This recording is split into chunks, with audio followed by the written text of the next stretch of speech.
You're listening to a very special live edition of the Ryan Scotty C Show. I'm Scotty C. And I'm Ryan Masuda. Hey, Scotty C.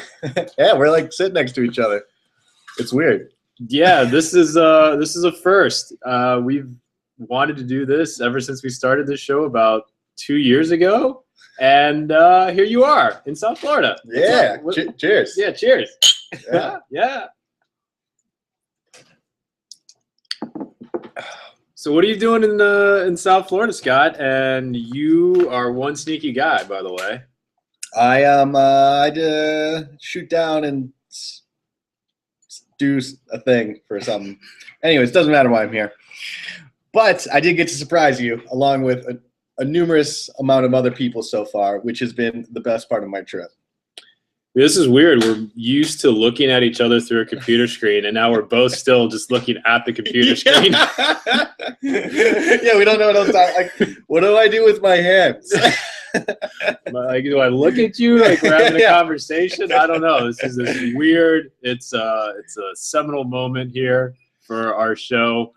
But got Ashley in the background cooking a delicious meatloaf. Yeah, it's obviously a celebration. We're making some meatloaf tonight.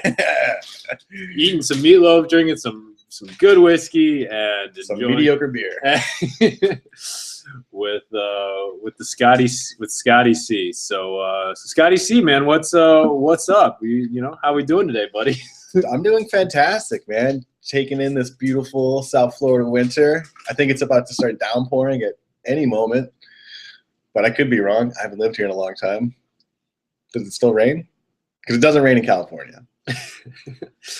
It's actually been raining a little bit, but nothing compared to what you're used to in the Pacific Northwest. So facts. Yeah.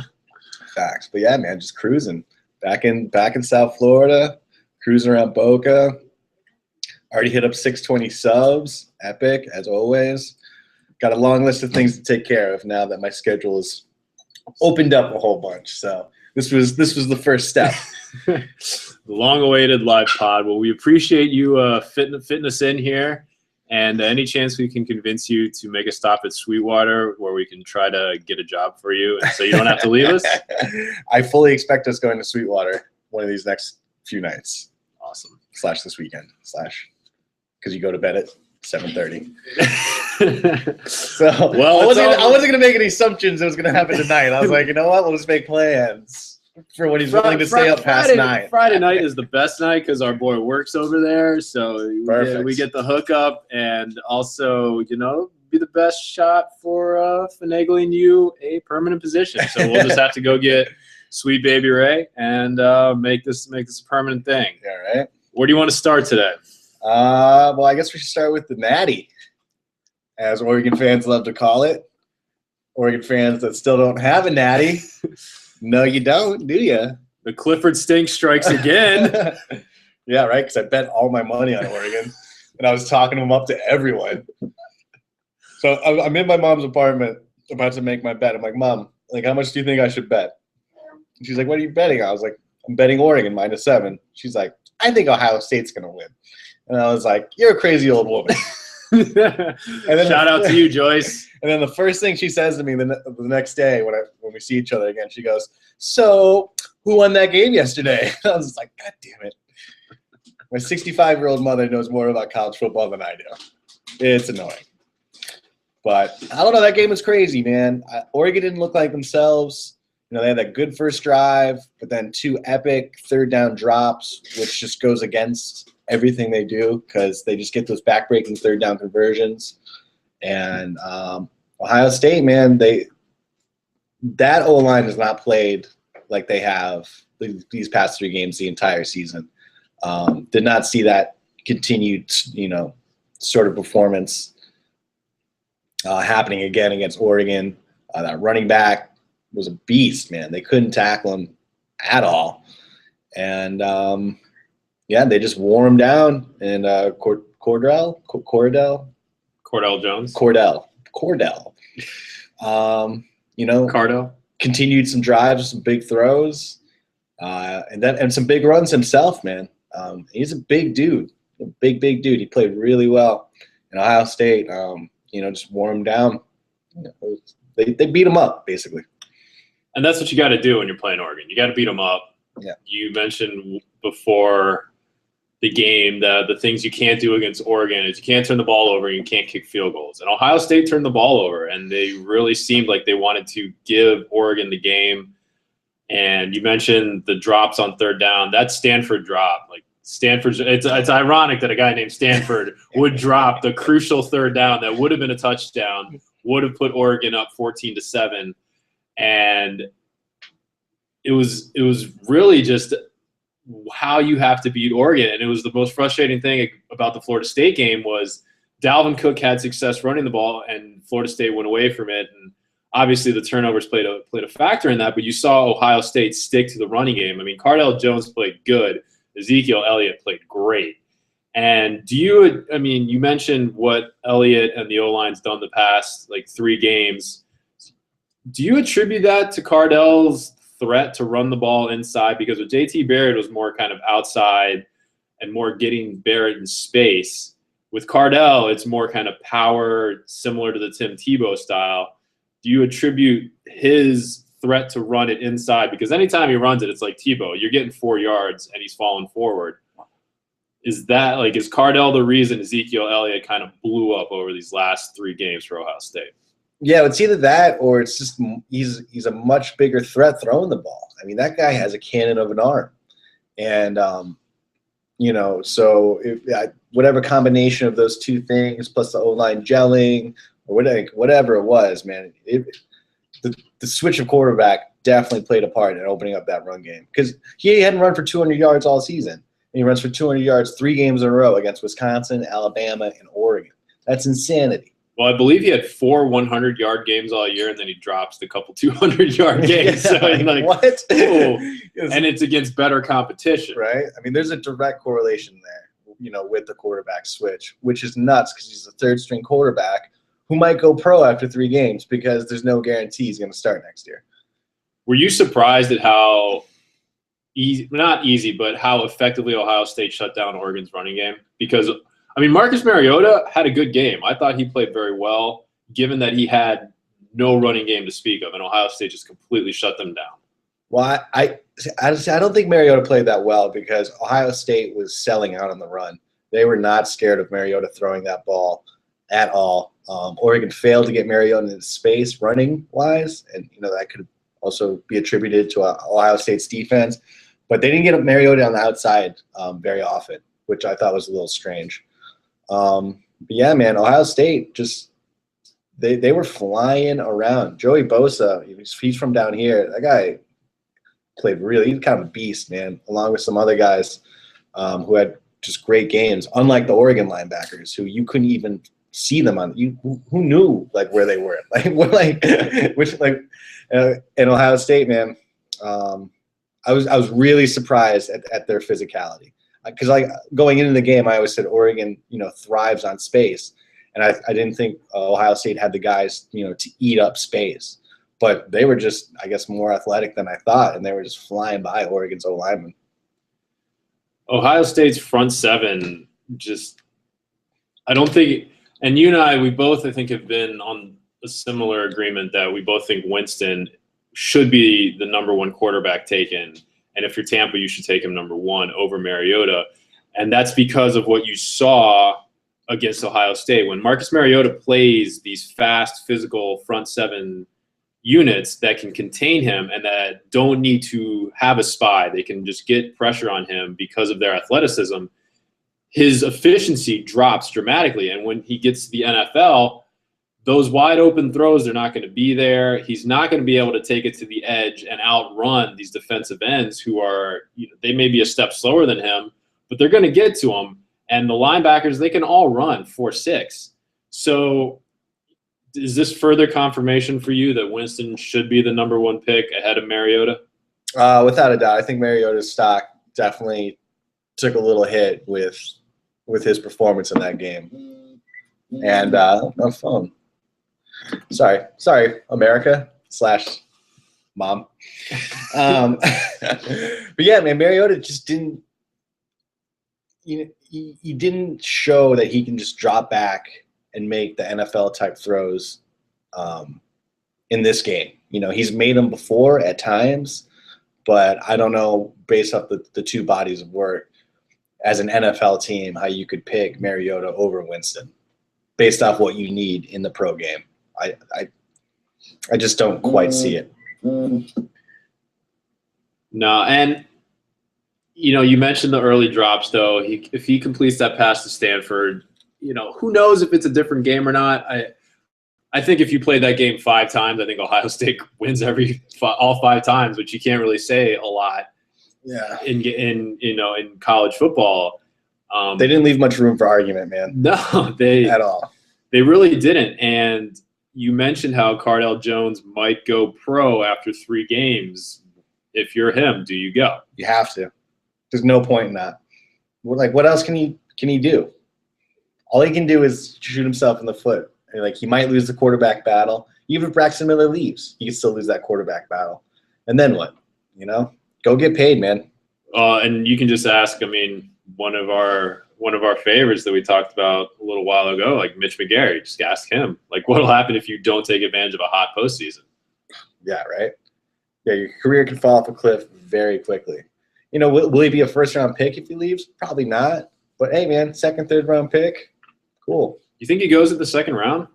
I think he could. And it's a weak class. You figure Mariota and Winston are the 2 first-round quarterbacks. You get into the second round, you're talking, Hundley, Petty, possibly your boy Mannion. Yeah. I don't know if Petty's that good. Petty really a second-round quarterback? Is Cardale Jones really a second-round quarterback? Cardale Jones is good, man. He throws that ball hard. He throws ropes, but again, some of the similar issues with Mariota in that he's throwing to space. I mean, Cardale Jones's offense is, he doesn't take snaps under center. He's played 3 games. I think there's legitimate questions about the style of Ohio State's offense translating to the NFL, much in the similar way that you get with Oregon and Marcus Mariota. Yeah, but all he can do going forward is answer those questions. If he keeps playing college, right now he could just leave, and none of those questions will be answered. And he'll have I'm guessing in a workout that guy looks pretty good, and he could easily slip in second, third round. Just because it's a weak class, plus the competition you just beat and the whole story behind it, the hype will cause that train to get a little too worked up. No, I'm totally in agreement. He needs to go. Or he could transfer to Oregon State or Michigan or LSU, I guess. But start at Michigan. Well, and the other thing that factors into it, I mean, when the draft happens, he'll be almost 23. So if he stays and comes back by the time the 2016 draft rolls around, he's almost going to be 24, a 24-year-old NFL rookie. And am I wrong? Did they say he had a 6-year-old? Yeah, he's got a kid. He's got a kid and a wife. When you get that age and you're a rookie, I mean, you pretty much are who you are. Don't let the Brandon Whedon thing come into play with being old. So, just go, man. Just go, get paid.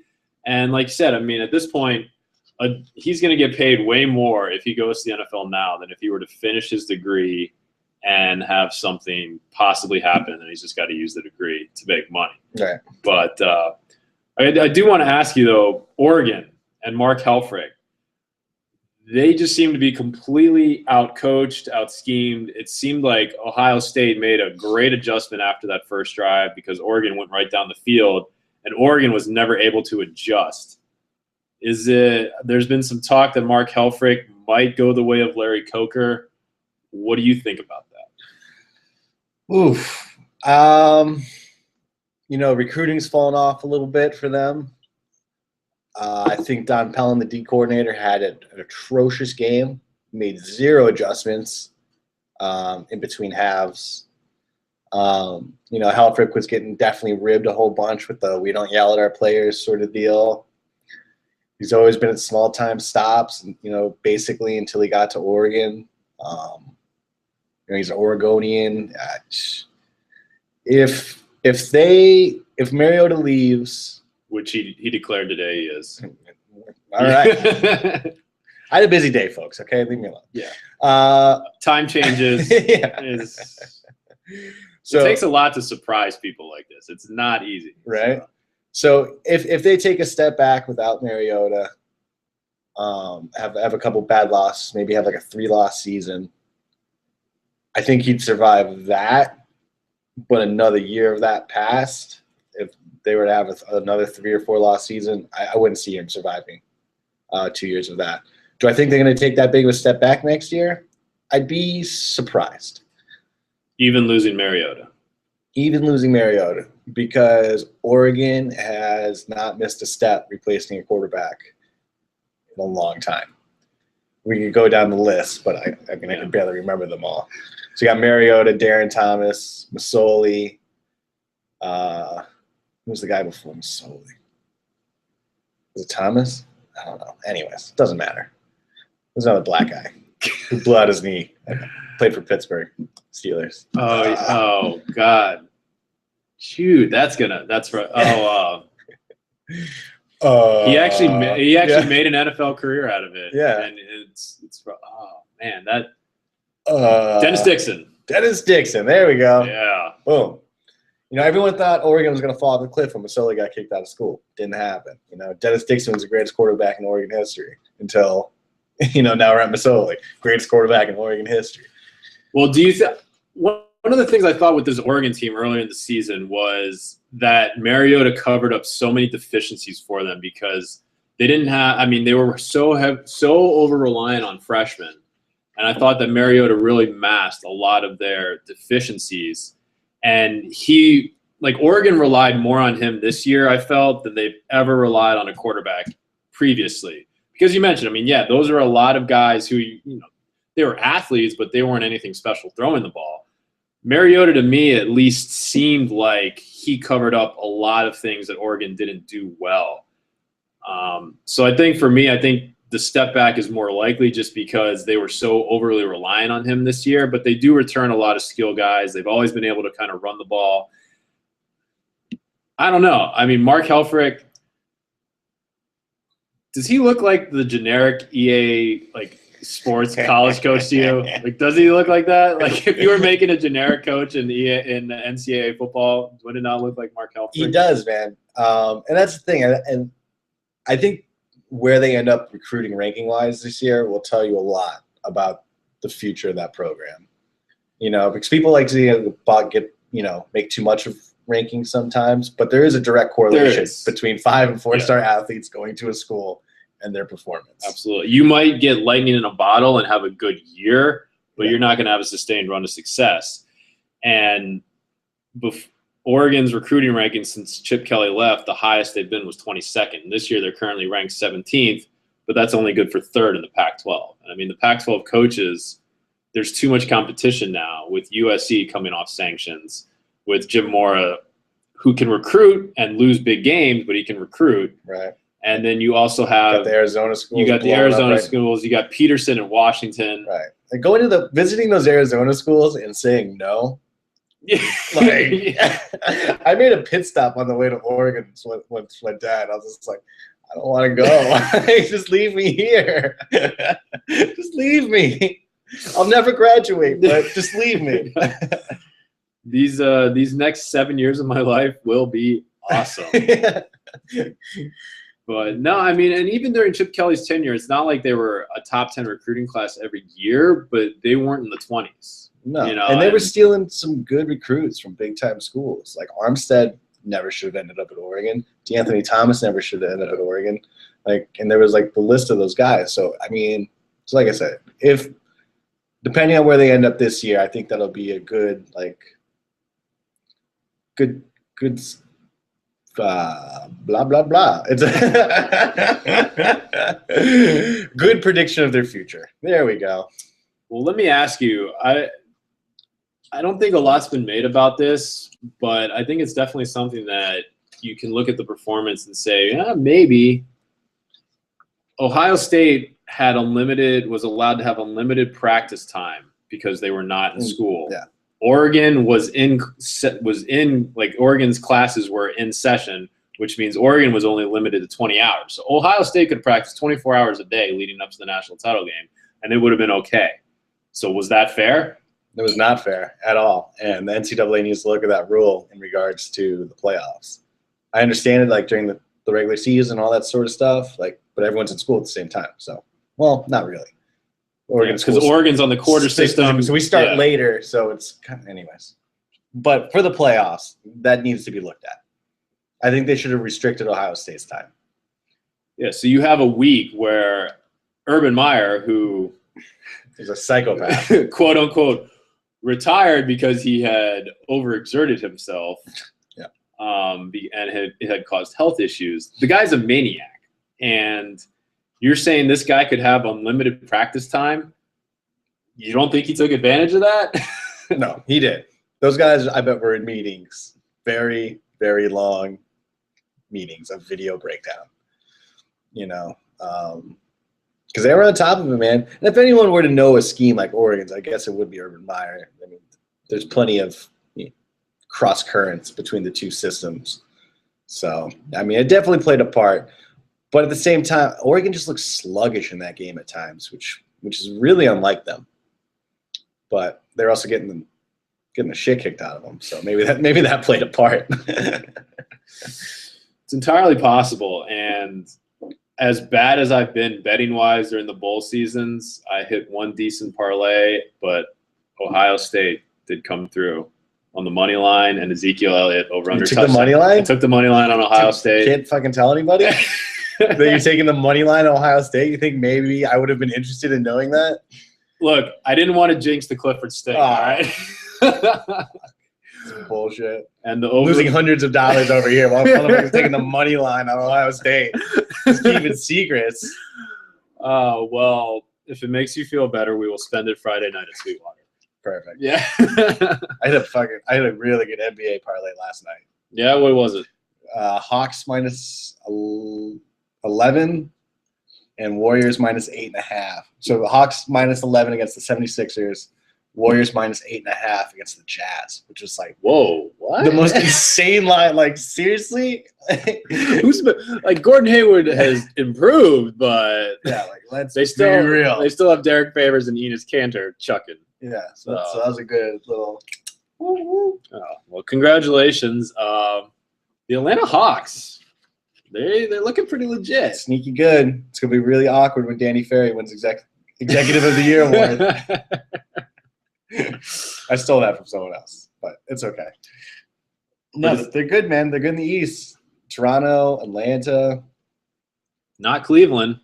Cleveland's not good. Did you watch any of last night's Cleveland game, or did you see any of the? I did catch the extended highlights today on YouTube, and saw Kevin Love sit the entire fourth quarter. Dude, Kevin Love sucks. Was I not saying this? I feel like I was saying this to everyone. Kevin Love is not good. Early on, you made it quite known that it's entirely possible that he was getting a ton of stats on a shitty team. And it's looking more and more like that was the case. Yeah. Oh, he got 20 boards a game? Yeah, because they missed every shot. Like, there was 150 chances per game to get a rebound. And now with J.R. Smith there, I mean, he's third, fourth in the pecking order for shots.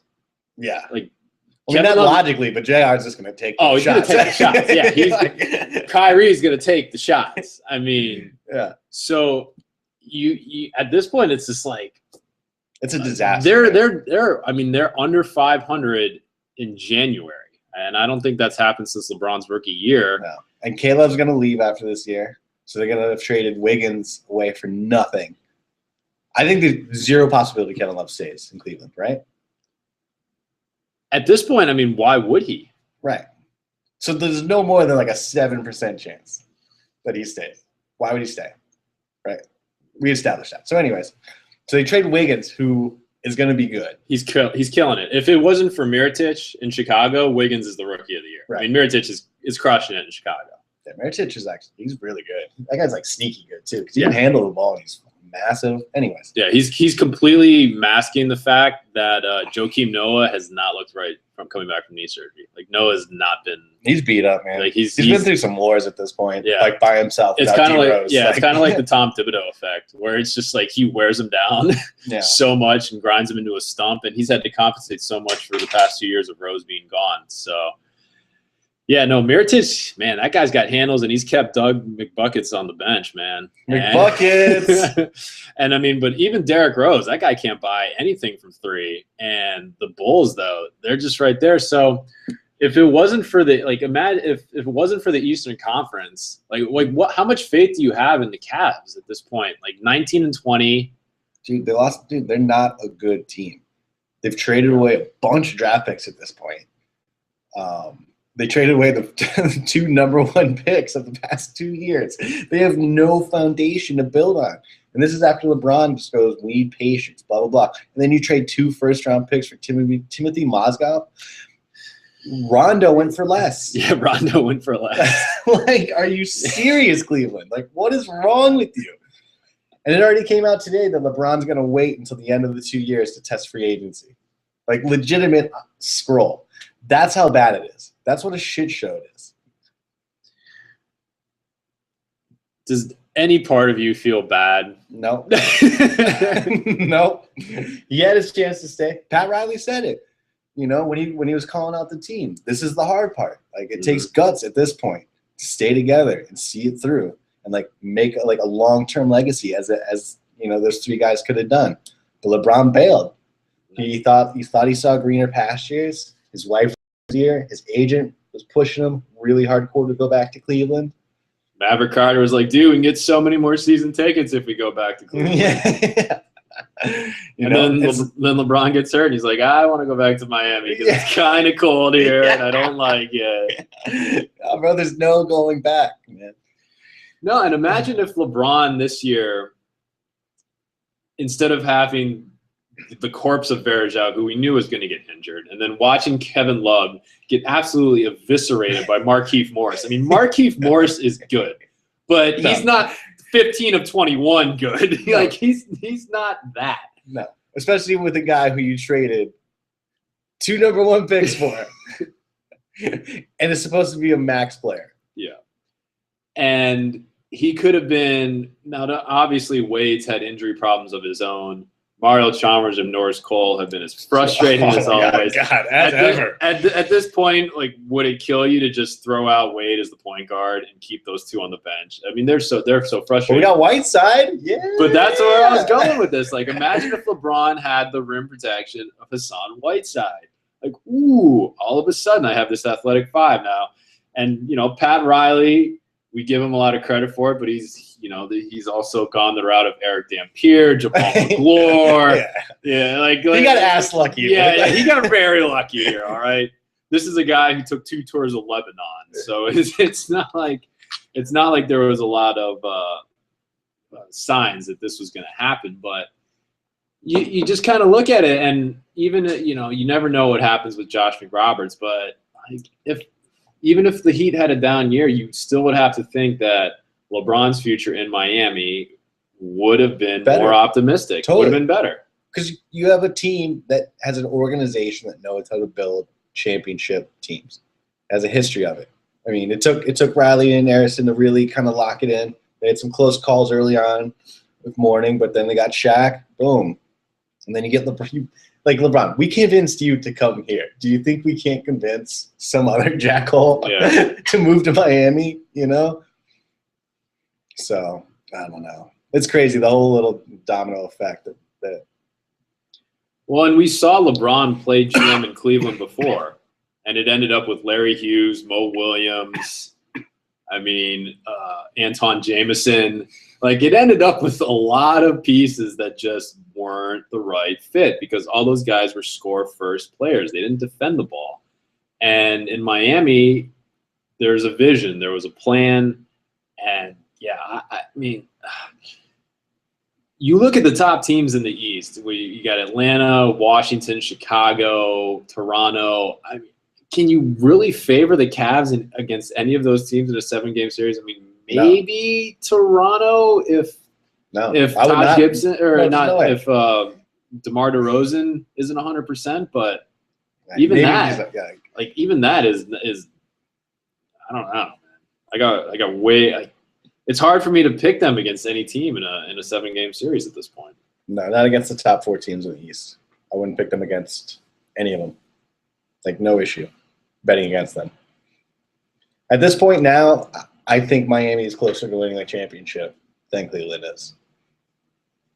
Which is crazy. It's so funny because, dude, so I'm hanging out with Kato. He's just like, and he was talking to me about the pod, and he's like, do you ever, like, go back and listen to what you guys say? And I was like, nah, not really. We don't want to.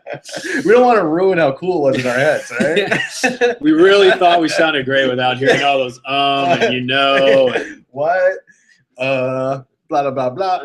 Anyway, he's like, well, you guys are like right about like a bunch of stuff. And he's like, do you remember the bet you made? I was like, what bet? He's like, you bet me that LeBron at the end of his Heat contract was going to go back to Cleveland and win a championship within 2 years. He's like, you're going to owe me a pony keg, man. I'm like, how is this the thing you remember? Like, of all the things in the planet, you somehow remember this? I had no fucking clue what he was talking about in any way, shape, or form. I was like, well, awesome memory, dude, because you're right. I'm going to owe you a pony keg. I'm going to concede it because I'm not going to go back and try to find it. I was like, if you're saying that's true, then it's true because you don't have the mental energy to make that up. Well, since we're on the topic of the NBA, I think it's all time that we have a little bit of a celebration because even though we don't have any more point guards anymore, Austin Rivers is no longer a New Orleans Pelicans member. Woo! Too bad Tyreke Evans is, though. Yeah, but he's at least a functional NBA player who does NBA things. Austin Rivers. Did you see Austin Rivers' brother's like little Twitter rant? I did not. No. Oh, dude, so good. So I follow this guy Haralabal Bulgaris. He's on the BS Report. He's like a big time NBA bettor.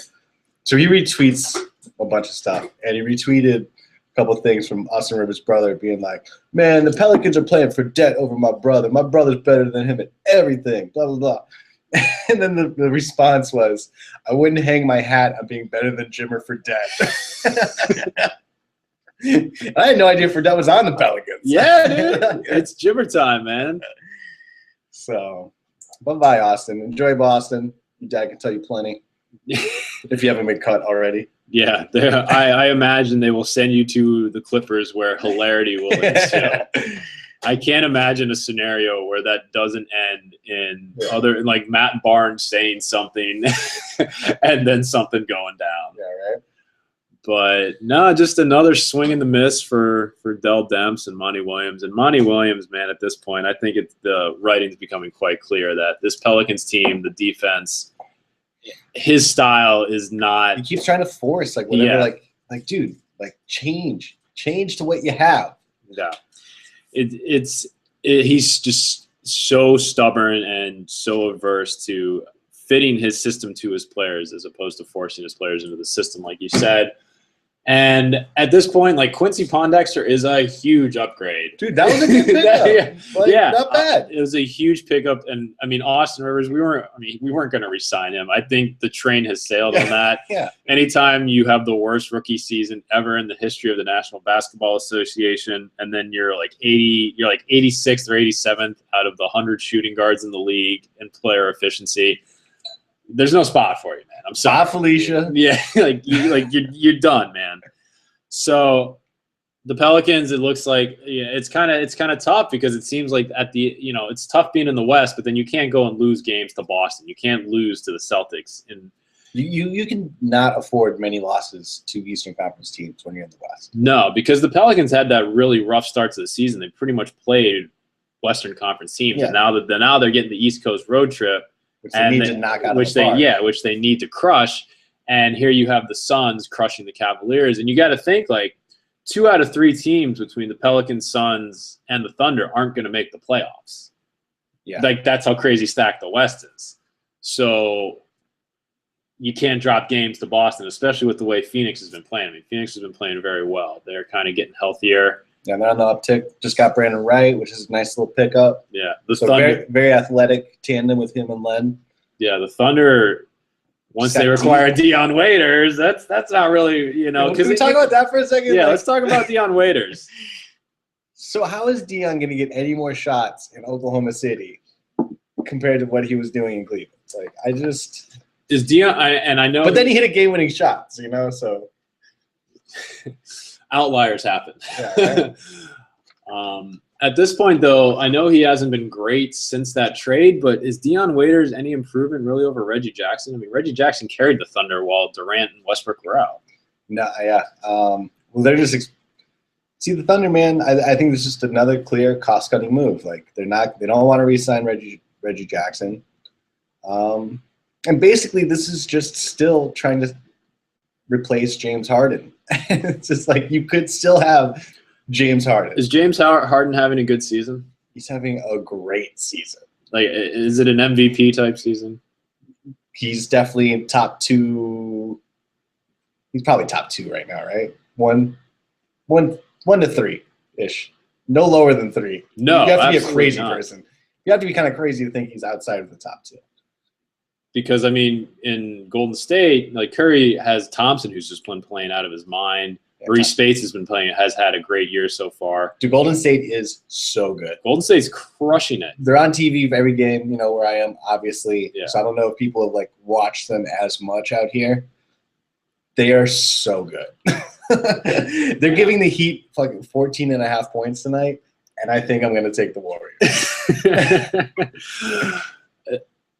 And so the Rockets, I mean, they've been – when Dwight Howard was out, Harden carried them. Even at this point, they got, they bring in Josh Smith, whose minutes have coincidentally reduced as the Rockets play has gone back to where it was. It's interesting to notice that. Maybe Stan Van Gundy's not that crazy psychopath Ron Jeremy dude that we thought he might have been. Detroit went on that great run. Yeah. Blowing teams out. Yeah. And then they beat the Spurs on the road. And I think the Spurs and Dallas on the road, back to back. Jody Meeks is raining threes. It's amazing what happens when you get rid of stinky mid-range twos and a player who's just so god-awful and wants no part of playing defense. It's crazy. Right? Brutal. But, the West, dude, it's nuts. You got the Trailblazers with the first team to 30 wins this year. Lillard dunked on all of Los Angeles surrounding counties the other night. I don't know if anyone saw that. It was amazing. They got the Clippers tonight in Portland, giving up 4 points. I took Portland. Yeah. I think it's like I was kind of hoping for it to be a little higher, maybe 5.5, because then I would have been like, all right, Portland's crushing them. I just don't like the way the Clippers are playing, though. They're Clippers are soft, man. They don't seem like they like playing with each other. No. And they, LA is better than Blake Griffin. I know Portland's on national TV twice a year, but he's a better all-around player. And Damian Lillard is the man. Again, but no one's seen them. No one even talks – first team to 30 wins, and you've ever seen them talked about on ESPN or any of the talking head shows or any of the radio shows or podcasts. They never come up in conversation. I think they've only lost 2 or 3 games at home this year. Probably. Out of 20? I'd have to check. 20-ish? Yeah. I mean – Rose Garden, man. Yeah. Don't mess around. They've been in second this whole time, and they're second in the Western Conference. No one's talking about them. They've been at most a game back from Golden State, who was 23-2 at one point. Or whatever they were, who was just killing people. So speaking of Golden State, let me ask you this: Does David Lee get traded? No, I don't think they're going to make a trade, man. I think they're very content with how this group interacts with each other. And David Lee is slowly coming on. And, for the past week, once Bogut was finally back, they were bringing Bogut, Iguodala, and David Lee off the bench. That sounds pretty good. So what trade are you really going to make when you're comfortable doing that? You might as well just ride out his contract for this year and just kind of see how it plays out. Would they re-sign him or anything like that? No, I don't see that happening. But I don't see them making any sort of trade that could really benefit them at this point. Yeah, well, speaking of trades and other teams in the West that aren't really talked about that much, what do you make of Memphis getting Jeff Green? good pickup for them, man. Tayshaun, definitely not the most effective 3 anymore. Walking dead. Yeah. You know, so that's a big upgrade for them. Didn't really gut their bench at all with the trade, right? I mean, it was just Tayshaun and a pick. Mm-hmm. Well, and Pondexter. You know, who's a very effective player, but, you know, kind of repetitive, I guess, on that roster. Mm-hmm. So, because you figure at some point, like in the playoffs, Jeff Green's going to score like 28. Right. Like he's going to come off and just have a crazy game. And with the situation he's in now, he doesn't need to do that every night. Whereas with Boston, they just need someone to hit shots. Yeah, like you get ebbs and flows with Jeff Green, and it can be frustrating. But you know, you need that heat check guy. Yeah, I mean, he can definitely add. You know, even if he's just adding 15 points a game, or if he's somewhere between 10 and 15 points a night for them, that's a big upgrade. Yeah, and because you get him and Vince Carter, it's kind of like your go crazy heat check guys. Yeah. That's a pretty solid group right there. Because what was Tayshaun? Oh, he was a walking corpse, man. Yeah, was he 6 points a game, if that? Like, I have no idea. I imagine Boston's gonna buy him out because Boston's buying everyone out. Yeah. Who's gonna pick Tayshaun Prince up? Cavs. Yeah, right. I mean, like he's been done for about a year and a half, 2 years now. Yeah, and he had a good run, man. Yeah. He had a good run, Tayshaun. Don't feel bad about it. Nah, he's the only one from those Pistons teams still in the league, right? Hamilton's out. Yeah. Chauncey's out. Big Ben's out. We know Rasheed's out. So. Wait, what staff is Rasheed on? He's on the Knicks staff, is he? I don't know. He's on someone's staff as a coach. Oh, that's fantastic. God, what team? I wish it was. Is it Detroit? I wish it was the Blazers. It's gotta be so good. Or even better if it was the Nuggets. That dude would be so high on the bench. Rasheed, man, we need some clipboards. What? Fuck. What? That's funny. Well, do you want to stay with some college basketball? I think Oregon State had a big one here recently. Woo! Tinkle time. God, that name makes such a weird thing to like be excited about. Yeah, from Craig Robinson to Tinkle. Yeah, dude. So here's the thing, though. Oregon State, 6 walk-ons, man. That's high. That's a lot of walk-ons. Like the top 6 scorers from last year are gone, something like that, on an awful team. Mm-hmm. And Oregon State's like 11-4 or something. I'd have to look up the exact number. You know, undefeated at home. And it's pure insanity that this team resembles anything good. And I guess you have to attribute that to Wayne Tinkle / the character of the kids on the team who are just going balls out on defense. You know, they're definitely not like, besides Gary Payton Jr. or the second, I don't know what he goes by. Gary Payton's child. Yeah. The glove. Yeah. In the glove, who was at the Arizona game. You know, he's been playing real well offensively. He's had a couple triple doubles. But yeah, man, just craziness that this team is even resembling a functioning Division I. Because there's no reason to. There's no reason why this team should have won a single game, basically. And it's just really exciting with the recruiting class they got coming in next year. It's going to be kind of sad, though, because coming in, there's like all this press about all the forced amount of walk-ons that they just had to have. And he's like, yeah, it's probably a one and done for these guys. But like the character that this team has, it's going to be kind of brutal to lose. I mean, it's going to fall apart at some point. Mm-hmm. You would assume, but I'm excited. It's pretty cool for Corvallis because our women's basketball team only has 1 loss, and that was to Tennessee on the road. So it's good times for Oregon State basketball. Yeah, isn't it? It's amazing how much the difference a coach like who knows X's and O's can make. Yeah, right. You know, and I think LSU's seeing a lot of that right now with Johnny Jones. Let's talk about some of the recruits you guys are bringing in. Johnny's a hell of a recruiter. He's a hell of a recruiter. You just get the sense, though, that it's way too much. Let's just roll the ball out and go play one-on-one ball. Oh, is it? Yeah, LSU. You know, we started SEC conference play on the road against Missouri, a team that was the only team in the SEC under 500.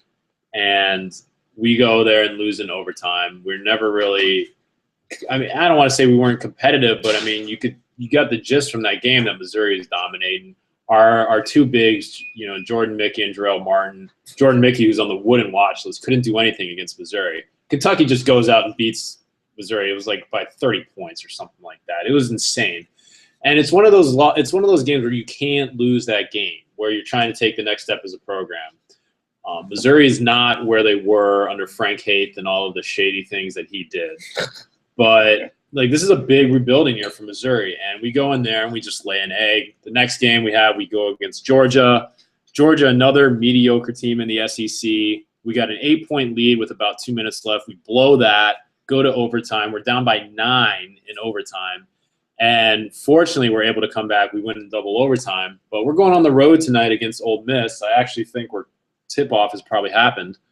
And Ole Miss is a hot-shooting team. They pushed Kentucky. They gave Kentucky everything they wanted at Rupp Arena. And the thing with Johnny Jones is just there's an insane amount of talent, between Keith Hornsby and Josh Gray, 2 newcomers this year. Hornsby had to sit out last year. Gray's a junior college transfer. And then I mentioned Martin and Mickey down low. And the guards, I mean, Josh Gray is infuriating. Andre Stringer over the past few years is the bane of my existence. It's like this 5'7" guy who just run the floor and just jack 40-foot threes. Just all the threes. I'm taking them all. And it was just so beyond infuriating. It's like, oh, that's great. You can hit threes in practice. But it's kind of different here in the SEC when you have guards who are over 6 feet that are paying attention to you. Do you mind grabbing me a beer? Of course. All right, thank you. Yeah. Let's have a beer. Yeah, I'm talking about Josh Gray here. I need a beer. And so Josh Gray, this kid who comes in, he was the #1 junior college player, and he has so many turnovers every game where you're just wondering, what are you doing, man? And there's no semblance of an offense. It's almost just kind of run and gun. LSU's running the whole time. And you just kind of sit there and you're like, there's no motion, there's no pick and roll, there's no screen, there's no off-the-ball movement. And it's just frustrating. And so there was a lot of people kind of going into SEC play who thought LSU might be the team that could beat Kentucky because of our front court. I'm going to tell you this right now. Our guards will get absolutely annihilated by the Harrison twins, Tony Eulis, if we continue to play this way. And it's – obviously, Johnny Jones has a really long leash. You mentioned the players. Ben Simmons, the #1 player in the country, is coming to town. We got the #2 shooting guard as well, and we also got a transfer from Arizona who will be eligible at this point next year. So basically, Johnny Jones could lose every game from here on out. As long as Simmons is here, Johnny Jones will have a job. But there's only so much you can gain by rolling the ball out and going out there. You get to a point where you just got to play some offense. You got to run something. No doubt. My next on college hoops, definitely. I forget what year of the Florida run this was, but remember when Gator football was giving too many points in every game ever? Mm-hmm. Kentucky basketball this year. Giving a lot of points in every game. And I feel like they're a safe bet to bet against. I mean, I don't think they're going to lose any of them, but.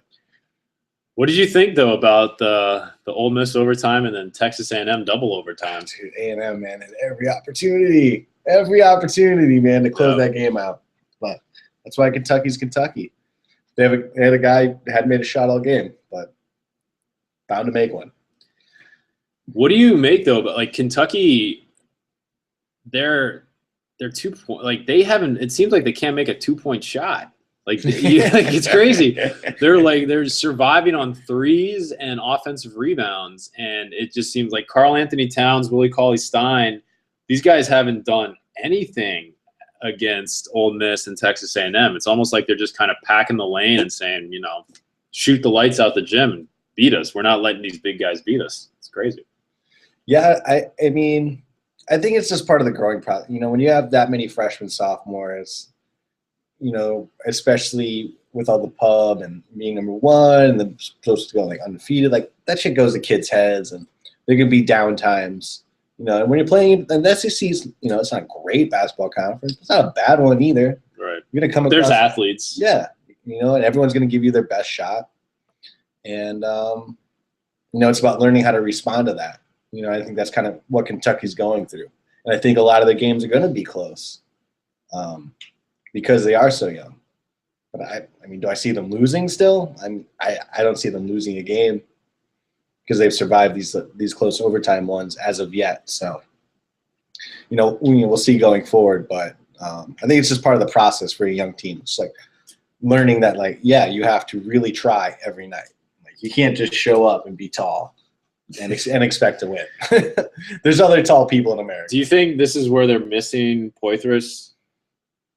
Yeah, I mean, just having that older player on the floor who can, you know, who they can all look to, you know, for that direct leadership, you know, is tough to lose. But, you know, I mean, their talent alone should carry them through. But they do have to learn how to show up every night, which is why you should bet against them every night until they learn, which they won't because they're all going to go pro before they do. So bet against them. Take the points every time. Do you think Ulis should be the starter over Harrison? Saved them against A&M. Yeah, it's kind of tough to make that move, though. You would kill Harrison's confidence. Yeah, like you just kind of have to let that. I mean, Harrison will eventually, he'll rebound. It's just a weird dynamic when you start making changes like that. So do you think they're going to end up being undefeated?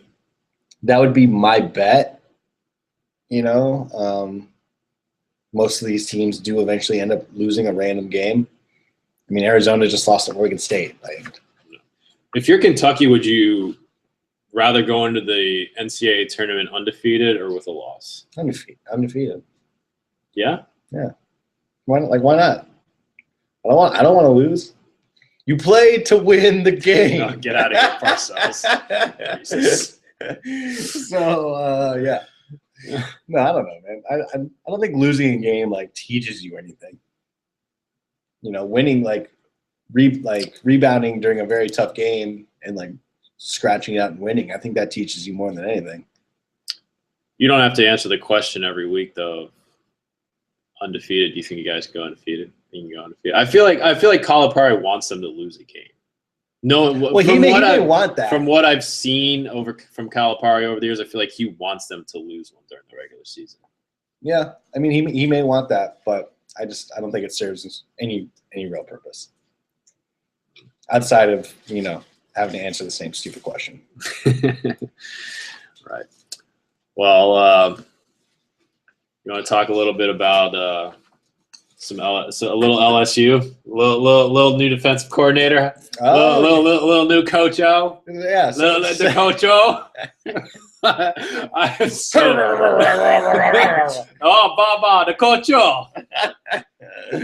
Well, there's not a more natural fit in America than Coach Ed Orgeron joining the LSU staff as defensive line coach and recruiting coordinator. Just how stoked are you if you cover the LSU Tigers and you get to get quotes now from Les Miles and Ed Orgeron?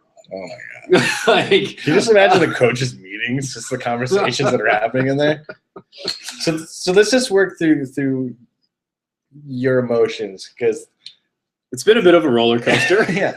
So they hire Steele as D coordinator, linebacker coach from Alabama the past few years, and director of player personnel / ran their recruiting. You know, so I think that played a big part in the hire, even though there was plenty of West Virginia just scored on LSU jokes floating around on Twitter. I would say about 65 to 70% of the fan base was pissed off about the Kevin Steele hire and thought that this was the decline of Les Miles at LSU. And there was a lot of people saying that. So who did everyone want though? Who was out there that you guys legitimately could have had? I think a lot of people wanted Shoop from Penn State. Kirby Smart emerged late in the process. I wasn't a big fan of Kirby Smart. Why did Kirby Smart leave?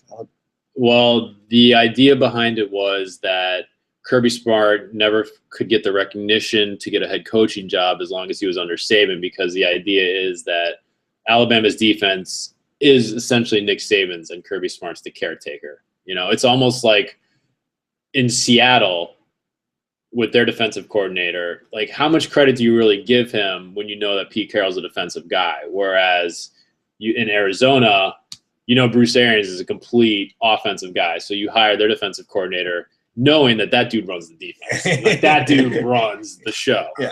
So the thing with Kirby Smart was just, why would he make a lateral move even though John Chavis just made a lateral move? And so there was a lot of people also early in the process, we talked about it, that wanted Clancy Pendergast, the former USC and Arizona Cardinals defensive coordinator. But, you know, he was just at Cal a couple years ago, man. He was at Cal. Like, he's not good. Well, he doesn't have any connections to the South. Like, cats love me. Yeah, well, welcome to the world of Bud, man. And so Pendergast was out there. Shoop, I think Shoop was the one that a lot of people were kind of looking at, and then the other ones. Don Pelham actually emerged, and I wanted no part of Don Pelham, and I didn't think he would leave Oregon. He's an Oregon lifer. He's been there forever. He's an Oregon lifer. So really, could have had Ron Zook. He interviewed. Yeah, the Zooker. Yeah, that would have been sick. Oh, we know. Greek Row would have been taken care of. The LSU Greek system would have fallen in line. But I think the thing with Kevin Steele that everyone focused on was his time at Baylor. The Baylor was horrible. He only had one conference win in his 4 years there, and that was against Kansas. And he was the defensive coordinator for Alabama in 2007 when they lost to ULM, and was probably one of the worst Nick Saban teams that he's ever coached. However, that was the only Alabama team Nick Saban's had where a single player on the defense wasn't drafted. So it's not like Kevin Steele had a lot to work with. He was still working with Mike Shula's recruits, which was god-awful. That was their first year, right? Yeah, it was their first year. Yeah. And then he went to Clemson. Nick Saban didn't really put up a fight when he went to Clemson. I think that was something that a lot of people took note of too. And then Clemson, they had a good first year with him. It was very, very above average. And then they had kind of 2 average years. And then the last one was just the god-awful, what we remember, the 70 points West Virginia scored. You know, and you think about it, though, in that game with the West Virginia, and I'm going to admit, last night I was very unhappy. I was like, why? We waited. Let's be real. Let's be real. It's not the Orgeron thing. Yeah. Soften the edges. Ed Orgeron, okay. I wanted to rip my shirt off with it. Just run through the tunnel. But no, like Kevin Steele, because like LSU's waited, and I made quite a mockery of Michigan's head coaching search dragging as long as it did. And here I am, I'm like, oh, wow, LSU's defensive coordinator search is into day 13. Wow, this is kind of sweet comeuppance here. I was truly hoping Jim Haslett was going to get the job. Oh, God. If Jim Haslett had gotten the job, the decline would have been real. The absolute decline would have been real. And like Jim Haslett, anytime you have an ex-player of yours calling you clueless in London Fletcher, it's probably not a good sign. And also the fact that Washington's defense has been horrible. But anyway, So back to Steele. So you're upset. I'm upset. I'm not happy. I'm like, man, I waited 13 days for a position coach that was fired every time he was the head man. Was there anything you said to yourself to like make it okay? No. Okay. No, it got to the point where I was contemplating an email to our athletic director and the board of supervisors. But I said to myself, I said, they're going to wait. Well, they're not going to read it. And then I was like, I've done enough stupid things where I know that I should sleep on this and write this in the morning when I'm a little more under control. And then the morning time presented you. And then the morning time presented me. And then I found out the coach was coming back to Louisiana. And he was going to go out there and he was going to recruit for the Tigers. And he was coming home. And he was so excited that Coach Miles was giving him the opportunity to be with his boy Frank Wilson. Oh, my God. And now this is a guy, Coach O, for those that don't know, his first meeting with the players at Ole Miss, he took his shirt off and invited any Ole Miss player to step to him and fight him because he wanted to get He wanted everyone to know how intense he was. I love you, Coach O. It's so fantastic. But no, I mean, it was one of those because everyone would kind of been under the impression that Brick Haley, the defensive line coach, was going to get promoted defensive coordinator, and that would have made room for Coach O, because as the staff was constructed, we didn't have room for Ed Orgeron unless Haley left or was reassigned or so was what promoted. happened to Brick Haley? Because you can't say he hadn't had a very successful 6-year run. So he had the thing with Brick Haley that I think has gotten under a lot of people's skin is that he had success early on. Michael Brockers, Ego Ferguson, Sam Montgomery, Barkevius Mingo. Dude, this is legitimately the first down year. Well, last year with Anthony Johnson, Anthony Johnson was the #1 recruit in the state of Louisiana and went undrafted. And a lot of that was due to his work ethic. Yeah, but the other thing is too, though, Brick Haley is one of our main recruiters, and we were finishing second for a lot of big prospects that a lot of people in Louisiana thought we should have kept in state. Oh, without a doubt. So that was, I think, the thing that got people, because this year, we were basically playing freshmen and sophomores on the defensive line. You can give them a pass for that, but the recruiting thing is, I think, what made most people uneasy. And John Chavis had developed a bit of a reputation. If you go back to the Georgia game or some of these other games, the Alabama in 2012, 2014, late drives giving up big scores to Alabama to either tie or go ahead. And in Georgia, anytime you had a 3rd and long situation, you can ask any Tennessee fan about 3rd and Chavis. You know something's bad's coming. The prevent defense is going to give it up. So everyone was kind of thinking that if we promoted Haley, but we got Orgeron, hey man, we'll take that, because everyone really wanted Orgeron for the recruiting and for the simple fact that our defensive line, Ed Orgeron's put 10 defensive linemen in the first round of the NFL. He's gonna have those dudes pumped up. Yeah, he is a better coach than Brick Haley, and his resume reflects that. And so I think when Orgeron was announced, it was kind of they're going to find a place for Haley, because he had just signed a new contract 2 weeks before the Notre Dame game. So at this point, LSU's we can't fire you because then we owe you $800,000 over 2 years. We're going to offer to reassign you and hope that you resign or you take another job so we don't have to pay that. And so they offered to reassign him within the athletic department. And the more homework I did on Steele, the positive people will say he coached under Osborne, he coached under Saban, he coached under Bobby Bowden, he coached under Don Capers.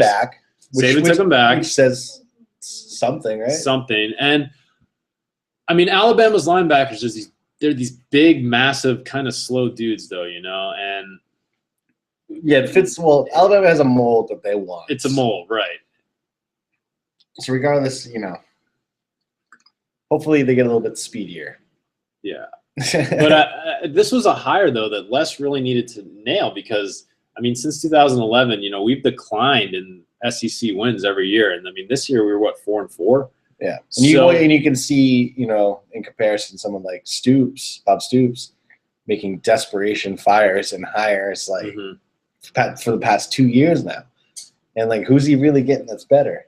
After you get rid of Josh Heupel, a guy who's a lifelong Sooner, and the offense wasn't the problem this year. No, well, So anyway, but just as a quick, you have to nail these hires to keep that success. You do, and everyone was kind of they're oh my gosh, Les, this really is and don't get me wrong, I can't stand Joe Oliva.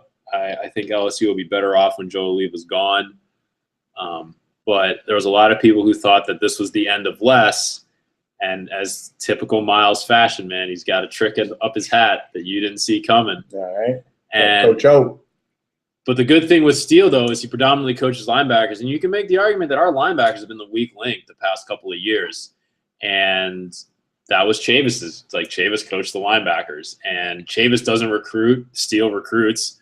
So it's going to be kind of funny if Brick Haley, who's I think his 1A option is to go to Texas A&M with Chavis. Like if the A&M ends up taking Chavis and Haley, and we end up upgrading for less money, and they're basically forced with those guys.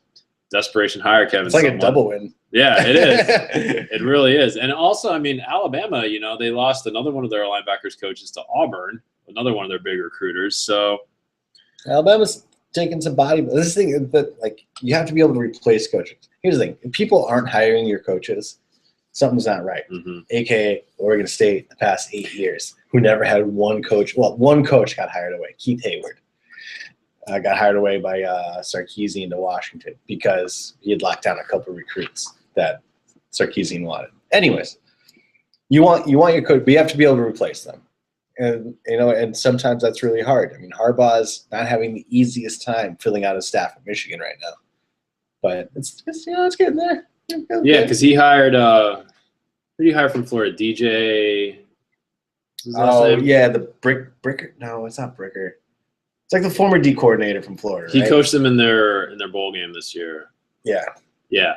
Well, he was also on LSU's list, but you saw Harbaugh go for that because he obviously wants that Florida connection, and everyone knows how important the Florida recruits are to success. But no, at this point, LSU, like, if you're on the fence about Kevin Steele, I totally understand because it seems like a desperation play after 13 days when you look at some of the resumes that were out there. But anyone who organized Alabama's recruiting efforts, that's a good hire.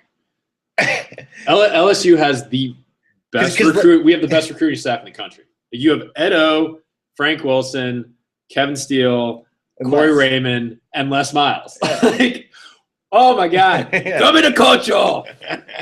You're gonna stop losing Louisiana recruits, I think. Yeah. Very quickly. So, all right. Well, what's left? Anything? I mean, you're here, man. That's awesome. That's all we got. All right. What are we looking forward to this weekend? So we got some big divisional playoffs. Oh, yeah, that's right. NFL. Want to give a couple quick picks? Yeah, both lines are what, at 7? Both lines. Well, I took the Packers at 7.5, and I took the Patriots Packers Super Bowl at 4-1. 4-1. That's pretty good. See, I'm looking at these, man, and I feel like if there's an upset out there, I think the Packers can beat the Seahawks. What? Yeah. No, that is not the upset that is out there. You think the Colts can beat the Patriots? Dude, I think Andrew Luck can be a big enough monster to pull that game out somehow. I think there's not a chance in hell Aaron Rodgers goes into Seattle in the second. You think Darrelle Revis is going to let T.Y. Hilton do anything to him? Dude, it's not. It's about Andrew Luck.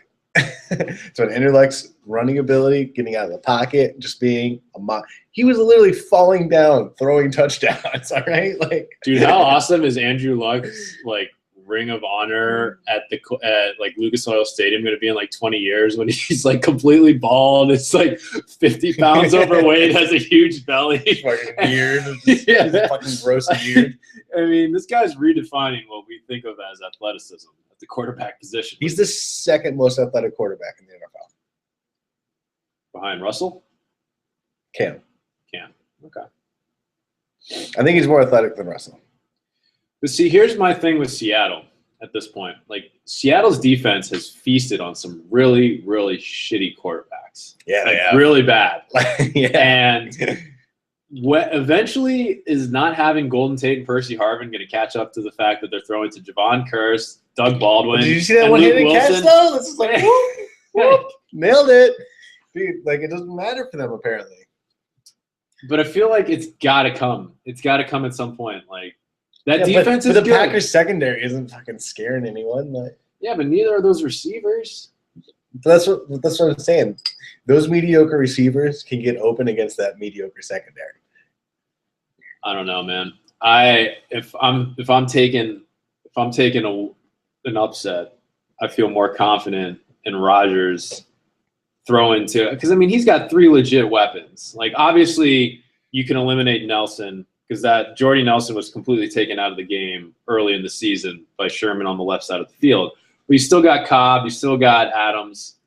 Like, if that fat tub of pig vomit Eddie Lacy can give him anything and not have an asthma attack. Pig vomit. Obviously, I owned him in fantasy. So, and he played at Alabama.